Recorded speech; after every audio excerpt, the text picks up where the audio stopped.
Hello hi friends, இன்றைக்கி bread omelette எப்படி பண்ணலான்னு பார்க்கலாம். ஃபஸ்ட்டு தவா வச்சு ஹீட் பண்ணிவிட்டு, நான் வீட் ப்ரெட் தான் எடுத்திருக்கேன். உங்களுக்கு எந்த ப்ரெட் பிடிக்குமோ அது மாதிரி எடுத்துக்கோங்க. கீ வேணால் ஆட் பண்ணிக்கலாம், இல்லை ஆயில் கூட யூஸ் பண்ணிக்கலாம். நான் வந்து கீ தான் எடுத்திருக்கேன், கொஞ்சமாக தான் நான் யூஸ் பண்ணுவேன் கீ. 2 சைட்லேயும் நல்லா அப்ளை பண்ணிவிட்டு நல்லா டோஸ்ட் பண்ணிக்கோங்க. இது வந்து ஒரு ஈஸியான மெத்தடு. ஃபஸ்ட்டு நல்லா டோஸ்ட் பண்ணிக்கணும், 2 சைடும் டோஸ்ட் பண்ணிவிட்டு அதுக்கப்புறம் வந்து எக் எடுத்து ஆம்லெட் போட்டுட்டு அதில் அந்த டோஸ்ட் பண்ண ப்ரெட் வந்து வச்சு இது பண்ணோம்னா ரொம்ப டேஸ்ட்டாக இருக்கும். நான் இந்த ஃபஸ்ட்டு யூஸ் பண்ண அந்த கீ மட்டும்தான், அதுக்கப்புறம் மறுபடியும்லாம் போடல. பட்டர் வேணால் கூட நீங்கள் ஆட் பண்ணிக்கலாம்.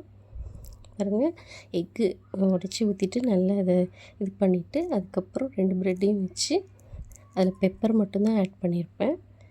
ரொம்ப டேஸ்ட்டாக இருக்கும், நீங்கள் செஞ்சு பாருங்கள். நம்ம இதில் வந்து 2 மெத்தடில் செய்யலாம். உள்ளேயும் மடிச்சிக்கலாம் இந்த ஆம்லெட்டை, இல்லைனா வெளியிலையும் வர மாதிரி எக்கு இது பண்ணிக்கலாம். உங்களுக்கு எப்படி டேஸ்ட்டுக்கு இதாக இருக்கோ அந்த மாதிரி யூஸ் பண்ணிக்கோங்க. Thanks friends.